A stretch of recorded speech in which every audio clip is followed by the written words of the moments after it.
The countdown is on for the third and final U.S. presidential debate, and it's being held in the gambling capital of the United States of Las Vegas. Republican Party candidate Donald Trump has plenty of experience building casinos, but gambling professionals in Vegas don't give him good odds of winning the White House. CCTV's Nathan King is live in Las Vegas with more. Nathan.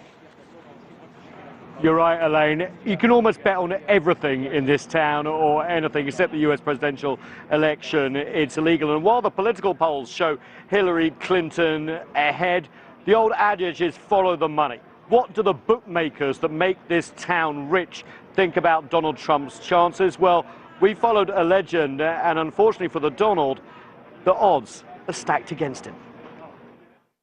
Question for you, Jimmy. Can you still do it all in your head? Yes. Yeah. I'm a genius. Jimmy Vaccaro can give you the odds on any game, any play. He doesn't need a computer. He's been working in the business for 30 years and is a legend in Las Vegas. You bet 100 on Donald, you win 500. One bet he can't take, though, is who will win the election.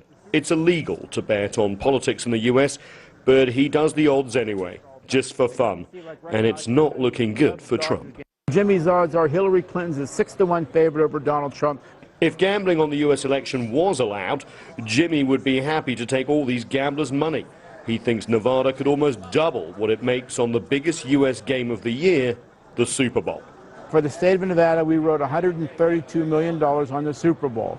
We would write $250 million minimum if we could book the election. Gamblers anxious to make a bet on the US presidential race can, but only through foreign online betting and prediction sites. Some of those are already offering to pay out on Hillary Clinton becoming president.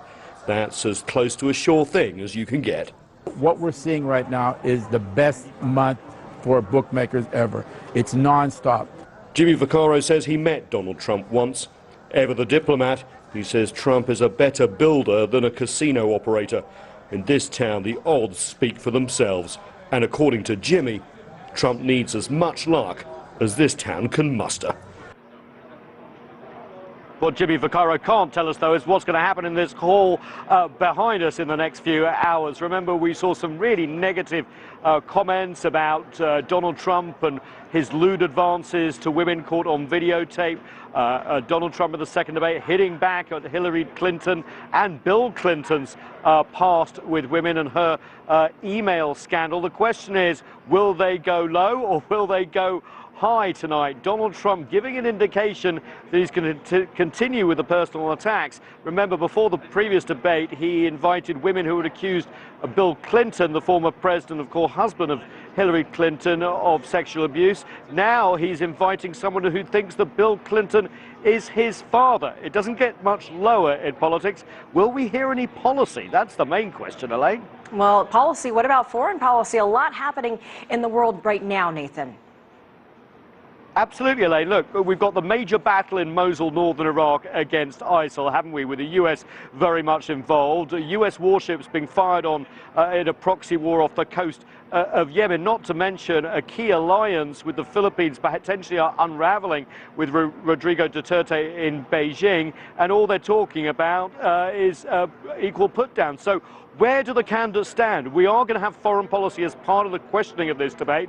That is going to be very interesting, especially their stances on trade. They're very similar in terms of their rhetoric against the Trans-Pacific Partnership, a key US trade deal which does not include China. If that falls apart under the next US president, that could be very, very damaging for US prestige in the Asia-Pacific. None of this is being discussed. The mudslinging really taking a toll. And that's why there are so many still undecided voters. Around about 15% of the US electorate, likely voters so far. And even though they may disagree, the American voters, on who should be president, they do agree that they really don't like either of these candidates. Hence the negative election.